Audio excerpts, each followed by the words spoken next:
malaria and dengue control. Thank you. You've already heard that dengue is one of the forgotten diseases. It's clearly forgotten enough that the typist couldn't spell it on the abstract. But I'm just going to start off with perhaps a couple of contentious sort of statements here. And the probably, I guess, is the contentious bit on this first statement.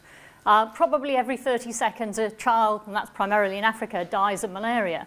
Now, I say probably because you've already seen the hippopotamus and you've already seen that 80% of the deaths of malaria occur at home.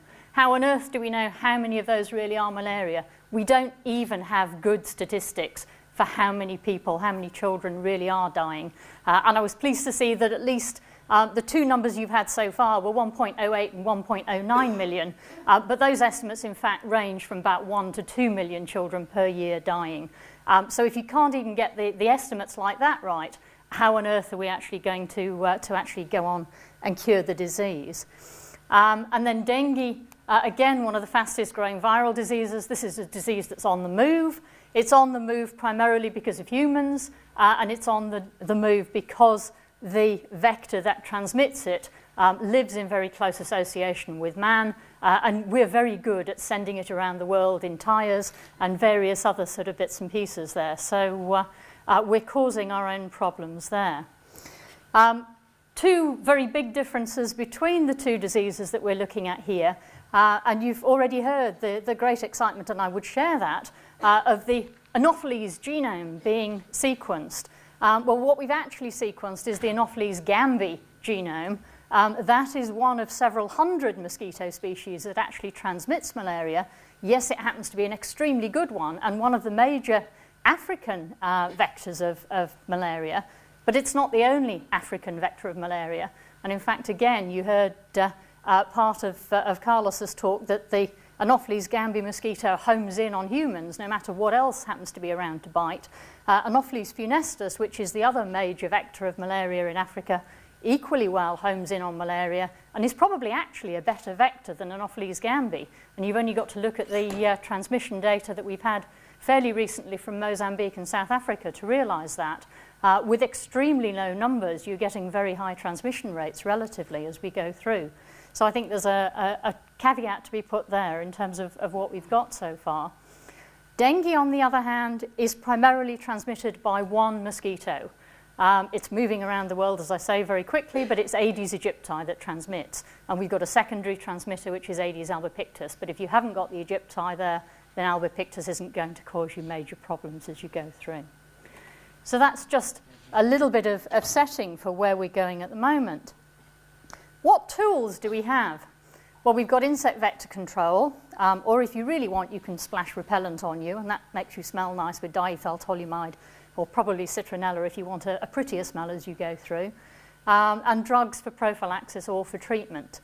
Now, just to show you the progress that we've made, again, you've heard that between 1955 and 1969, we went for malaria eradication. We had a magic bullet. We had DDT. DDT was going to get rid of malaria for us for good. Would anybody like to tell me what South Africa, Swaziland, Mexico, India to an extent are currently using for malaria control? DDT. 50 years on from now, that same spraying of a compound that is now well over 50 years old is the primary cornerstone of those malaria control programs. And those countries are not the poorest countries. If you look at the list that I've just given you, those are the ones that can actually afford to put the control programs in. Many of the poorer countries have got nothing in there. I'll come back to that in a minute. There's a reason for some of that DDT problem still running through. But I think that is, again, something to keep in mind as we go through here. We look at malaria. Who's sort of setting the agenda and what are we going through? Well, it's great to see actually malaria control is back on the agenda. We've got the Millennium Development Goals, the Abuja malaria targets, rollback malaria phase 2. We're actually getting it out there into the populations rather than talking about it. The donors' agendas, because a lot of this is driven by the donors and local expertise and the collaborators that we're working with. But we need to put all that together if we're actually going to make a real difference for malaria control as we go through. Current directions and priorities. Well, I'm being politically correct here, but I'll be politically incorrect in a minute. In terms of saying we can reduce transmission and we can go for integrated vector control. It's wonderful. Doesn't work. Nobody does it. What we really do is residual house spraying, if you really want to know what we do by way of integrated vector control most of the time. Or if we can't afford residual house spraying, we put our insecticides on bed nets, but when we do that, we actually reduce the number of insecticides that we've got that will work, because at the moment, we can only put one class of insecticides onto bed nets, and that's pyrethroids. We can do that, A, because we've got to make sure that the human toxicity is pretty low if you're putting things that people are going to sleep underneath. B, if you're going to actually protect the person who's sleeping under the net, you've got to kill that insect fairly quickly. Otherwise, any of you who've slept under a bed net will know that the mosquito will sort of land on there, and if your arm's on the side of it, it will bite through the net unless that insecticide really is going to knock it down very quickly, or you're going to have something that the insect doesn't like and it's going to repel it. And there are very, very few insecticides that actually sit with those characteristics, and effectively, pyrethroids are it. That is the one sort of set that we've got. Now again, let me come back to monotherapies. How many times have you already heard that monotherapies are bad things? And what are we doing by rollback malaria in the primary sort of set? We're going in with a monotherapy. We're putting pyrethroids onto bed nets and saying, hey, here we go with another magic bullet. It doesn't work in South Africa, and that's why we've got what we've got going on there with DDT, because they've got a lot of resistance coming through with the pyrethroids. Prevent severe disease. We need to identify the vulnerable. We need to diagnose accurately, and we need to treat early. These things are things that we really should have been able to say 40 years ago. We probably could. How well are we doing then if these are obvious things? Because they really should be obvious to most people. I'll go through some of those in a minute. But on from there, we need capacity building if we're going to actually work out how we're going to control malaria as we go through, or dengue for that matter. We need the people on the ground with the vector control sort of capacity. It's got worse over the last 20 odd years that I've been working in this field, not better. There are fewer people now in Africa who actually could identify a mosquito to species level. And in fact, we've got a little bit better on the resistance side, because over the last sort of 5 years, I've personally been involved in helping training 75 people across an awful lot of Africa. But before that, when we started off putting MIM networks into place, there was nobody in most of Africa, I could have counted them on the fingers of one hand, who could actually go in and do a decent resistance test for you and interpret it as we went through. So we haven't done brilliantly on the capacity side, and I think we need to do more. And in terms of understanding the prophylaxis and treatments that we're putting in, combination therapy is clearly coming in with the drugs on the malaria side, and I welcome that, but we need to understand what we're doing, why we're doing, and how we're doing it. And then on to the new knowledge, and here's the sort of crystal ball bit as we go through. Vaccines, drugs, new insecticides, transgenics. Brilliant new technology. A lot of us are very excited about that, and that includes me as we go through. But if we're going to do our jobs, it's not just developing those tools and technologies, it's getting them out there, working with the scientists in the developing countries to actually put these together and actually implement them in a way that's sensible.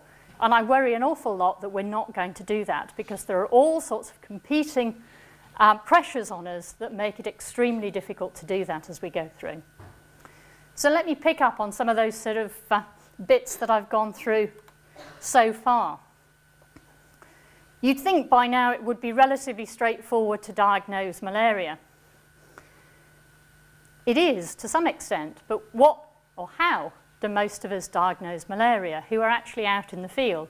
You've seen pictures of some of the clinics that go on there.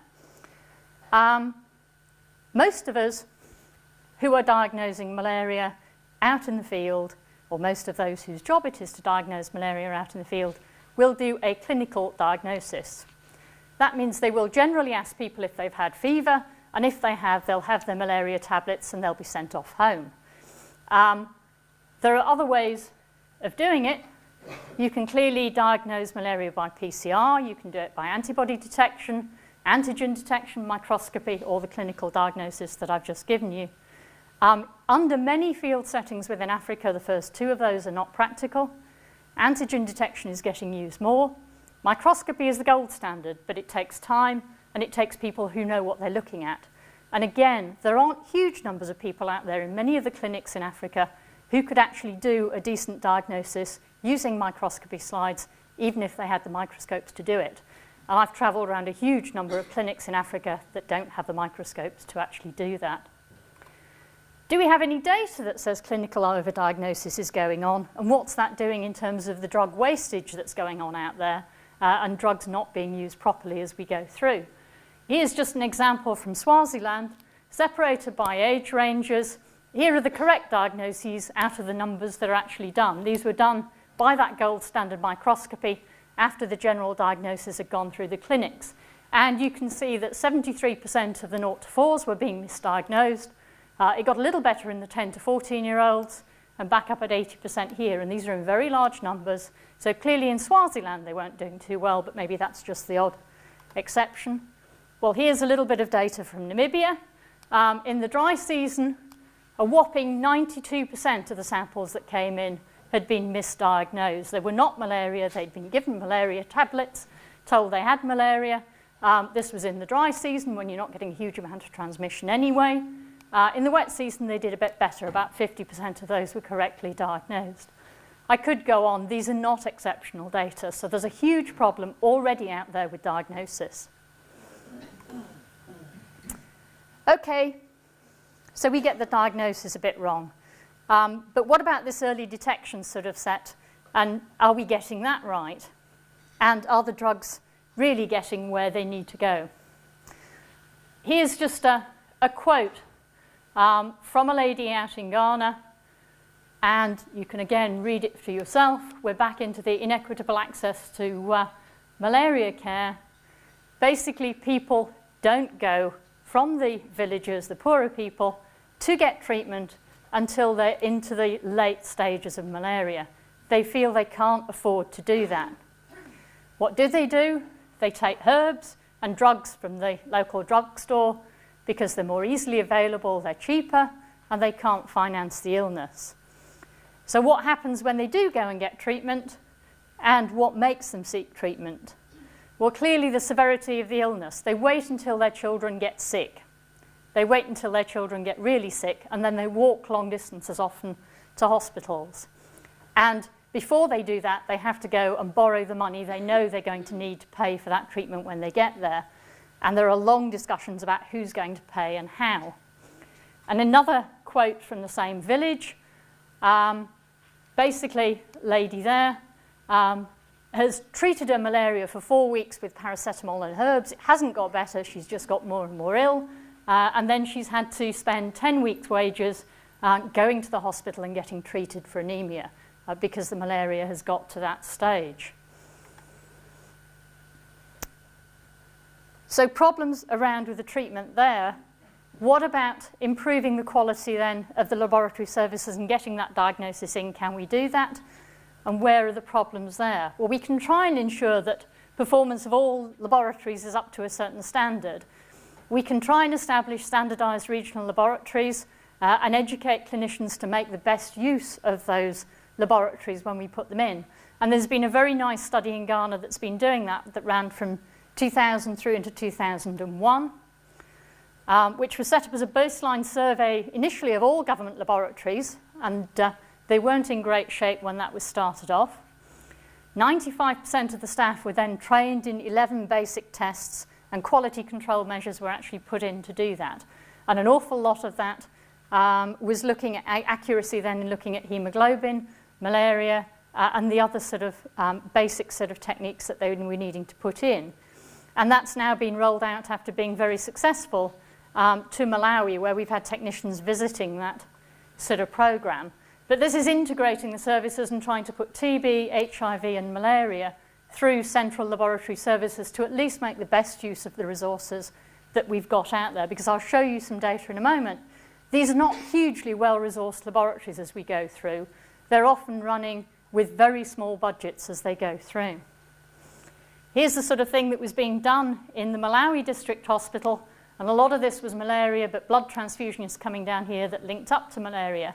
So you can see that a fairly hefty burden is coming into those labs from malaria. And if we split that down by cost, and the total cost of this lab's about $32,000 a year, less than the cost of a postdoc working in my lab, certainly, to put that into to context. Then again, the huge amount of the cost that comes through there is linked up to the blood transfusion screening and malaria sort of set.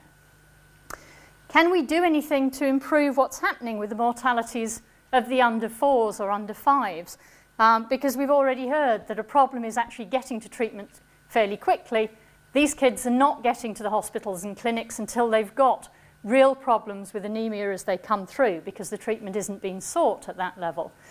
Well, a few of the examples you've already been given from Carlos, I'm not going to repeat in great detail, but part of that is clearly tying things up to the vaccine sort of side and giving these kids treatment when they do come in for the vaccines with prophylactic doses of drugs. It's also trying to keep their iron and hemoglobin levels high by giving them those. But if they come in with severe anemia, can you do anything about it?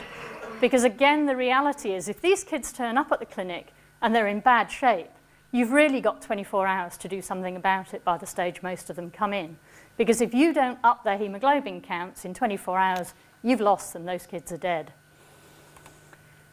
Now, we've got a real problem then if we're looking through, because most of these sets, you're not working with decent blood banks. They don't have the kind of donor programs that we have in Europe or the US with great screening programs for HIV.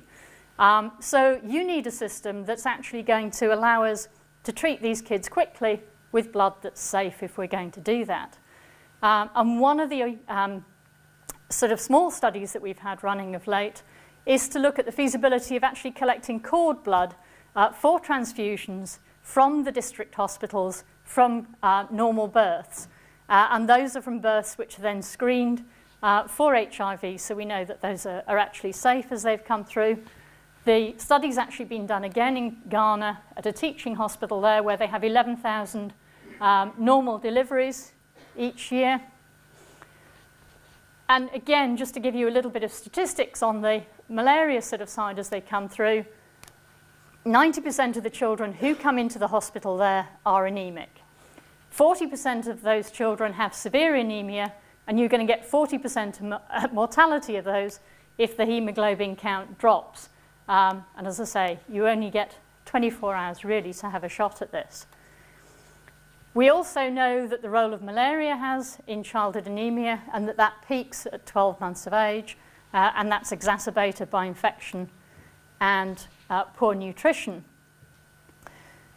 As I say, there are problems getting the blood. The old system of loaning from relatives is a slow process and made much worse since HIV, and we don't have the blood banks to go in for.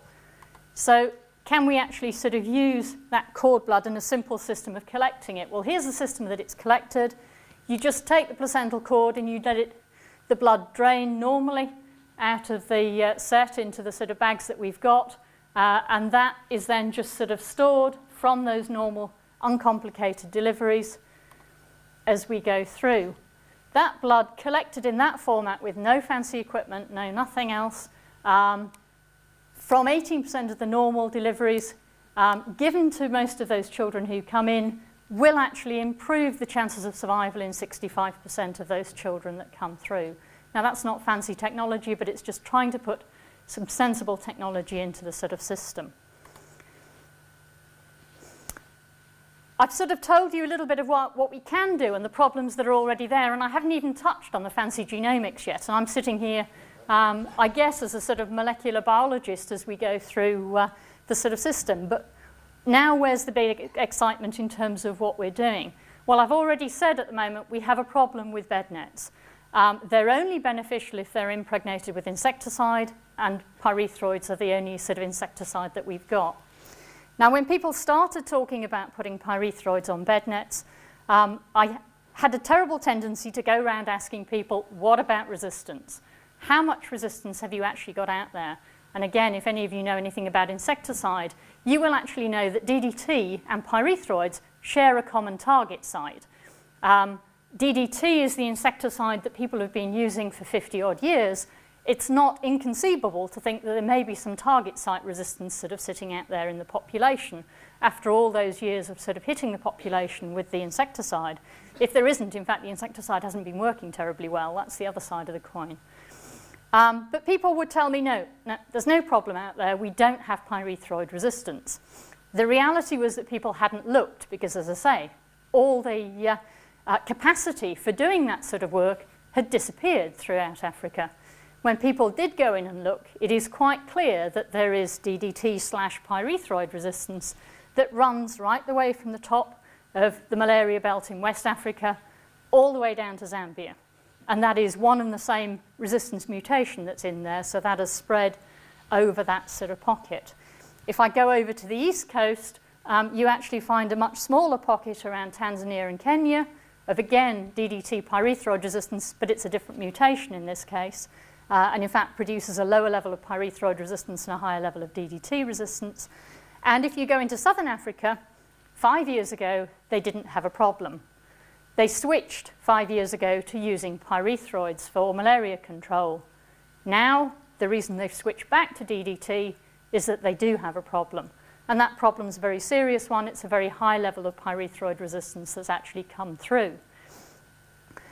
We may be lucky, but we're only lucky temporarily in that the big tract of resistance that I've talked about down West Africa is probably not a high enough level of resistance to stop bed nets functioning. The resistance that is in southern Africa is high enough. Bed nets with pyrethroids are probably already dead in the water for funesters down in the southern end of Africa, and that's before they've been introduced. So we need to improve vector control as we're going through there. I haven't said very much about dengue yet. Well, the only thing we can do with dengue is actually go for vector control, because you've already heard from the virologist who started that dengue is one of those where we do not have a vaccine, and we're never likely to have a vaccine because we've got 4 serotypes, and as you've already heard, once you've had one serotype go through, when the next serotype comes through, if you get infected, the disease is worse. So the only current method of dengue control is going in and fogging with insecticide or removing the breeding sites, and that's tremendously difficult to do as you go through there. So what can we actually do to improve vector control? Well, I think the big hope that I and others have is that we can use the new genomics technology to actually allow us to develop new tools and technologies for this. Now, again, I've been working in this business for 20-odd years, and in those 20-odd years, we have had no new insecticides come into that sort of system for malaria or other vector control, and that's because the big ag companies do not develop things for vector control. They develop things for agricultural insects, and if they happen to work for mosquitoes, then great. If they don't, then tough. And it just happens that many of the newer insecticides that come through haven't worked terribly well for the vectors that we're actually coming through with. But we do only have a very limited number of insecticide resistance pathways that these things can go through. So what about add-ons that we could actually add to the insecticides to get them functioning? Well, here's just a picture of Anopheles gambiae polytene chromosomes. And here are where the 4 major resistance genes sit for DDT or pyrethroid resistance. We know what 3 of them are, and those are just the structural genes. Here's the sodium channel. These are glutathione transferases. These are P450s. This empty circle here that has no other arrows going into it is actually the major controlling resistance gene that if we could hit, we could knock out most of the resistance problem that we've got. That's because this controls the expression of these and of these as it goes through. I have no idea what this is. It's an empty circle. There are a couple of 100 kilobases of DNA sitting in there, and what gives you the extremes of that are microsatellite markers that we've been working with. But we now have a genome. That means within this region, I can pull out several hundred other microsatellite markers, and that means we can narrow down where that gene is from the genetic crosses that we've got, and I can then take candidate genes that sit in there, and using the transgenics, hopefully turn a susceptible insect into a resistant, and eureka, I know I've got my transacting factor that actually causes all these problems as I go through. I then have a target to go and hit with something I can add into an insecticide formulation to actually work through. And I think that's where we can work with the genomics and put something novel into the system. What else can we do? Well, we've already got the technology coming through for insect transgenics. We can actually already devise molecules that will block dengue and malaria. We can put them into insects. We can put them upstream of promoters that are set off with the blood meal, or when the insect takes a blood meal in. So when your insect takes its blood meal with a parasite or the virus in, those genes start expressing like crazy, actually in the gut. And the first thing that that parasite or virus hits then are cells which actually should be able to kill it as it goes through. Now, that was all sort of pie in the sky 10 years ago. We didn't have the transgenic insects, and we didn't have the ability to do any of that. We do now. It's coming. Some of that is already published. Where are the big sort of stopping points now within the system? Well, I've already given you a demonstration of how difficult it is just to get a basic diagnosis of malaria or anything else done out in the field at the moment. Are transgenic insects going to be any better? Well, I guess the one positive that they've got, if you can get them out there and you can replace the population, is that they really don't care where they're flying, whether it happens to be to a poor man's house or a rich man's house. They will spread and do the job for you, again, if you get the technology right. So we've got a technology that's independent of the poverty or many of the other economic factors that we've got around. But, and there always has to be a but in these sort of stories, we don't yet know enough about the population biology of these insects to know how quickly we can spread them. In fact, the dengue may be the first one we can have a shot at, because I've said there we've got one vector. Now, for each of these transgenic systems, you're going to put that gene into one kind of insect. Well, we can get those sort of genes into Aedes aegypti now. We can start and look at cage population replacements and see how those work and how these genes spread through populations. We now have to do the social science. We now have to do the politics. We have to make sure that the scientists and the people in developing countries are happy with the technology, understand the technology, can work with the technology, and want to move ahead with us actually using this. And these are not simple technologies for people to understand or work with. And there's another divide there in terms of saying, how are we going to get people involved in this? How are we going to get people understanding what you can do with this and how you can do it? So I don't think we underestimate where we're going with some of these technologies, but at least they're there as potential new technologies as we go through. If dengue comes through as the first set, then obviously we've got malaria and the anophelines following that. We have the technology now coming through to be able to put these genes into Anopheles mosquitoes. We've got the first transgenics working in Anopheles gambiae and Anopheles stevensii. It's not going to be easy in all mosquito vectors. This is difficult technology. Again, to put this into context, I said you've got two major vectors in Africa. Others may disagree. They may say you've got more than that, and in fact there are certainly more vectors than that around. The first colonization of Anopheles funestus occurred last year. We do not have transgenic technology for Anopheles funestus. We will not have transgenic technology for Anopheles funestus for quite a few years to come, because we understand far less of the biology of that beast than we do of gambiae and of others. So again, I haven't got a magic bullet. Nobody has. But we do have some technology coming through. We've talked about the divide between the social scientists and the molecular biologists as we go through. And we've also talked about the Luddite fringe and those of us who are the geeky techs on the other side, and how we actually sort of put those two together. But I think there's also another dangerous divide that I want to flag up. And another set of pressures that we need to be very careful of, because as these technologies come in and people like me and others get very excited about what we might be able to do, and we get some very good postdocs and things coming in and working with those, we compete for funding that comes through the Medical Research Council or the Wellcome Trust or NIH or others, And we're competing against people who are working on cancer or other sort of sets like that. So the science we've got has to stand up to those levels and compete at that level. The postdocs that we've got coming through those labs have to get their career tracks going, which means they've got to publish in the likes of PNAS and Nature and others, because if they don't, they're not going to get their tenured positions as they go through. That's great if all I had to do was do that work in a developed country lab and we could carry on in our ivory tower and get that running through. But I actually need to get this into the field in 5 years or 10 years' time, and that means developing country scientists coming along track there.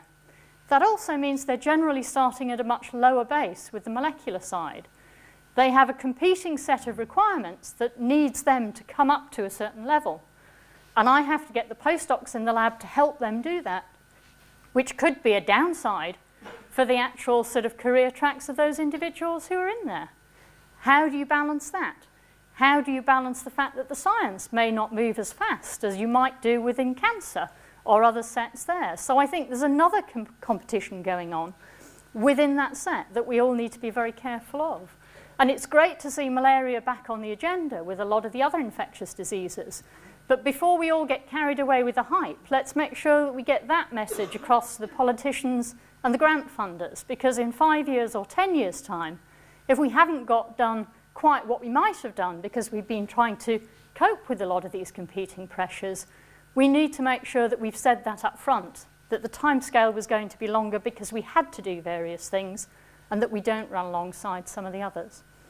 That, I guess, is just a sort of finishing message as we go through. But I think there are lots that can be done with the technology. I've concentrated on the vector side and given you some examples there, but it's clear on the parasite side that we've got new targets, new drugs, new things that could come through here. We've still got the same problems in delivering. So at the end of the day, we're not going to solve all the problems overnight in any of these sort of sets. We're all in here for the long haul. The same is true of vaccines. And again, many of you, I'm sure, will have been to waiting for the vaccine meetings. I think the first waiting for the vaccine meeting I went to was in 1978, when they told me in 5 years' time we'd have a vaccine. And I think every 5 years since, I've been to a waiting for the vaccines meeting where the vaccine's going to be ready in 5 years' time. Now, I think there are lots of prospects there, but it's not going to be short-term as we go through. And so I guess that's the parting message that I have for the audience. Thank you. So there are many challenging questions that were raised. I open the presentation for discussion. Yeah. Thank you. Andrew Moore, EMBO. I have a question about the biology of the malarial parasite in the mosquito host.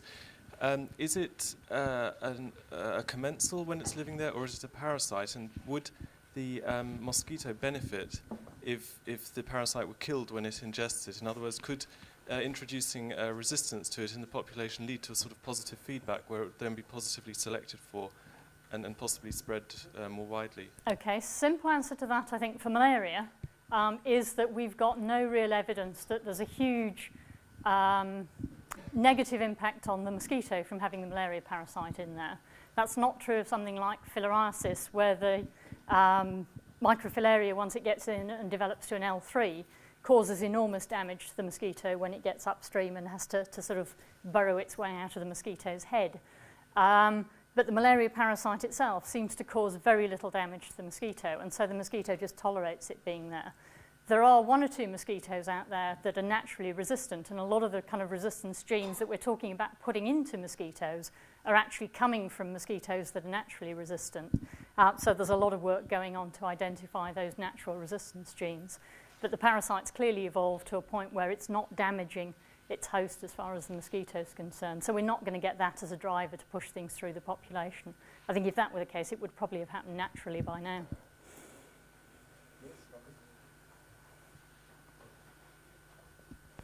Thinking along similar lines, Mario Colucci used to speak about the possibility of persuading female mosquitoes to become autophagous like their male partners and sort of breed some transgenic dominant negative that just wouldn't feed on people.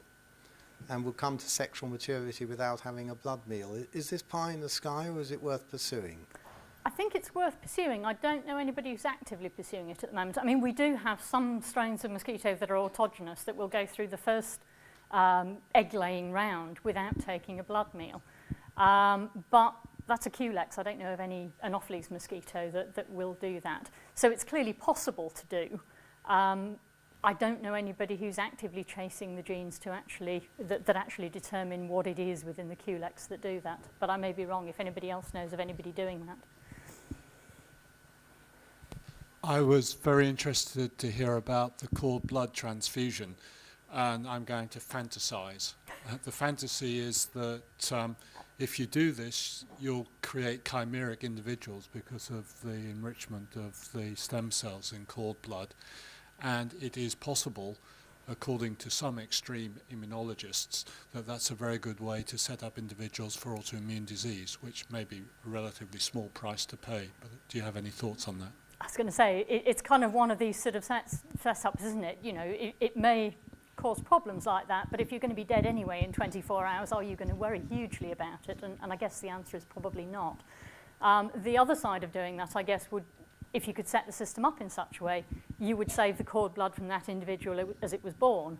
And if the individual then went down with malaria or something else and came back into the hospital, the first set of blood that you would use to treat it would be its own. This is very common now in America, yeah. where people freeze cord blood as a gift to their children.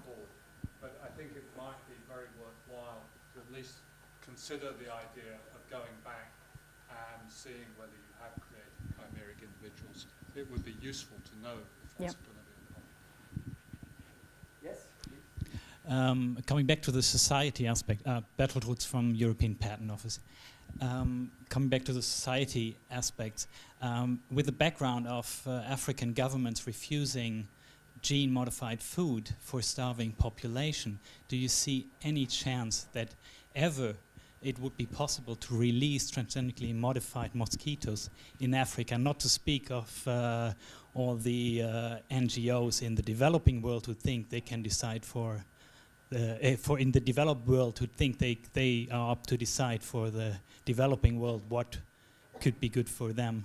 Could you comment on that? Okay. I think it's curious that personally I haven't hit as much resistance to this idea as to the food sort of setup, which is curious. I mean, I sat on a kind of any questions type panel, and there was an awful lot of resistance against the genetically modified foods, people saying we don't need sort of riper tomatoes or whatever, but far more of an understanding, I guess, that you were doing something positive about a disease that was extremely intractable as it goes through. That isn't to say I underestimate the problems. I mean, we all, and maybe we don't all know, but using genetics to try and control disease is not new. In fact, there was a whole big program of sterilizing mosquitoes and using that as a genetic control sort of system back in the 1960s and 1970s. And that went on in India and various other places. And there was a big scare story that got around in India that said they're not actually sterilizing these mosquitoes and doing them as sort of sensible genetic control. They're trying to put something nasty into the population with these insects, and they kick the whole program out. So you clearly do have to be careful of the politics as they go through, and we've got experience of that. And that, I think, is exactly why there is no point me or anybody else working in an ivory tower on our own. We have to do this in combination with the developing country scientists. We have to do this with the governments of those countries as we're going through. And at each step in the development, everybody needs to be involved, because there's no point me or anybody else going in 5 or 10 years' time to South Africa or Mozambique or Zimbabwe or Tanzania or Benin and saying, we've got the great magic bullet for you. And in fact, if you do go for one of those sort of big vectors, which we will eventually, they don't respect country borders either. So I guess it's an even bigger problem than that you can't just release in Benin and expect, you know, that you're going to cure the malaria in Benin, but those transgenic mosquitoes are going to stop at the border and present their passports. You know, it isn't going to happen in that sort of sense. So I think it's not one government that we've got to get on board. We're looking at a very large-scale sort of program here. Is it technically feasible? I think the positive end of it is that, again, the sort of technologies that we're looking at, although we'd be putting a foreign gene, even if we may be taking it out of a mosquito and putting it into another mosquito, into those populations, are that we know that the sort of drive systems that we're talking about working with do sweep through insect populations. We've got evidence from Drosophila in looking at P-element sweeps that go through populations of Drosophila worldwide. So there is the potential for it working. I think the political obstacle may be harder than the science at the end of the day if we're not careful. And I think that's why we need to start working on it now, not when we've got every T crossed and every I dotted as far as the science is concerned. Yeah, I just have one silly question. The first one, what does on your slide of the genome, what does QTL stand for? Okay, quantitative trait loci. Right. I'm sure you're now sort of entirely really clear as to what that is. I didn't know what a QTL was either. I'm Tom Clark from Nature magazine. For many years. I mean, basically what we're looking at, or we're saying, is that there is a trait within that bit of DNA that is encoded within that sort of set, and we don't know what it is. So we're not calling a gene because it could be all sorts of things. It's a sort of very broad term, basically. And secondly, you mentioned insecticides and the fact that, and this I know to be true, that it's big ag companies obviously have no interest in controlling disease vectors. But surely insecticide development compared to, for example, developing a vaccine against malaria is quite cheap, I imagine. Do you know of any efforts to fund investment in new chemical technologies to control mosquitoes? I've not heard of any. Do they exist? I think you'd be wrong in saying developing an insecticide is cheap. I think the amount of money that the ag companies would now quote at you because of all the regulation that they have to go through in terms of human safety and tox data that they have to put together as a package is from start to finish, i.e. getting your product as a molecule that works to actually getting it out onto the market, takes about 7 years and is about $20 billion.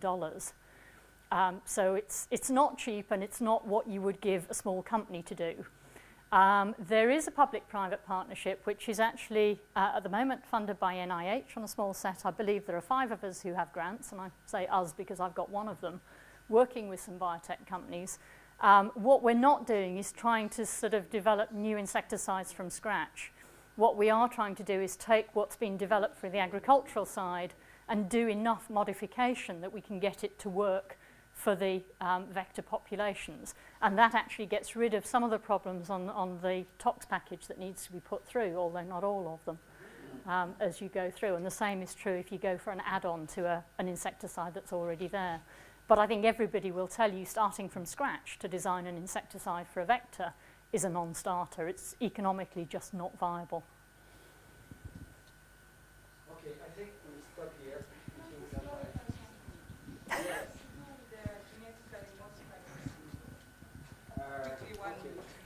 But you know, there were 2 questions, and I give you the priority.